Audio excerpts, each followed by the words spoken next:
Sin violencia. Sin violencia. Sin violencia. Sin violencia. Sin violencia. Sin violencia contra las mujeres.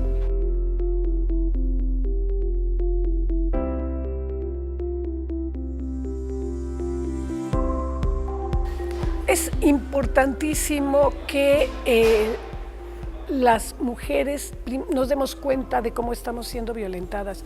Ese es un aspecto que se pierde porque estamos educadas para sufrir esta violencia en silencio. Algo quizá nos incomoda, pero es lo que nos toca. Entonces los mandatos de género en ese sentido son muy fuertes. La sensibilización que implica que nos demos cuenta cuáles son estas situaciones de violencia. Por ejemplo, el uso de la palabra es interesantísimo. Las mujeres públicamente tenemos muy poca capacidad o legitimidad de hacer uso de la palabra pública. Y normalmente si estamos, la academia no se escapa de ello, ¿no? Pero en un espacio público es muy fácil que a las mujeres se nos interrumpa, es muy fácil que no se nos haga caso y nadie lo percibe, ni siquiera las propias mujeres lo percibimos, empieza a hablar un señor, nos calla y bueno, lo sentimos como normal.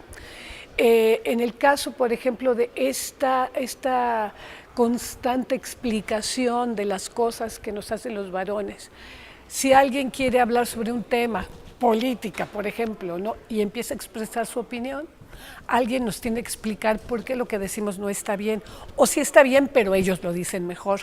Entonces, esta descalificación al uso de la palabra que tenemos las mujeres es constante y además estamos educadas para que si habla otro nos callemos. Hay que reconocer este tipo de lo que les llaman pues, microfísica del poder y microviolencias, micromachismos.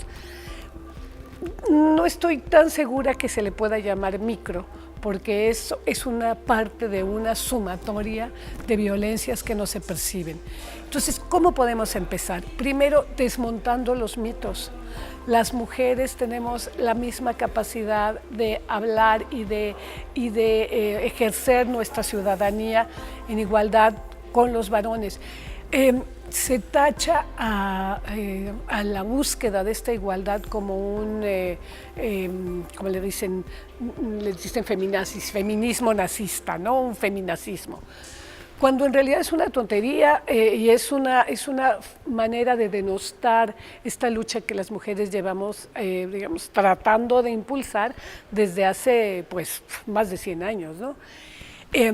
Es el hecho de descalificar, de desdeñar, de deslegitimar la presencia de las mujeres en el espacio público, desde ahí empieza.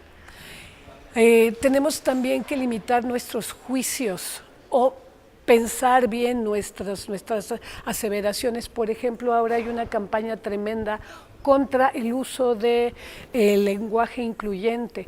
Bueno, esto es una tontería, por Dios, ¿no? Como si el lenguaje fuera un ente ahí acristalado, monolítico y que no cambia. Si vemos cómo se hablaba el español hace 100 o 200 años, vamos a ver justo el giro que ha dado. Pero esto, como está en el centro de un debate político muy fuerte, de pronto empieza a tener estas voces que estridentemente gritan que no puede haber veracruzanas y veracruzanos, ¿no?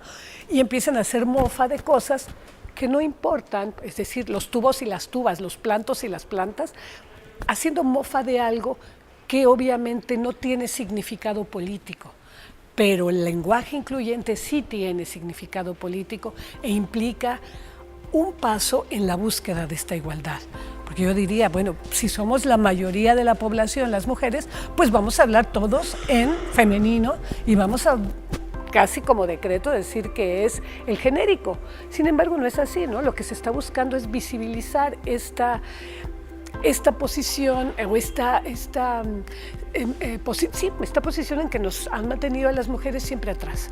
En Veracruz declaramos cero tolerancia a la violencia contra las mujeres y las niñas.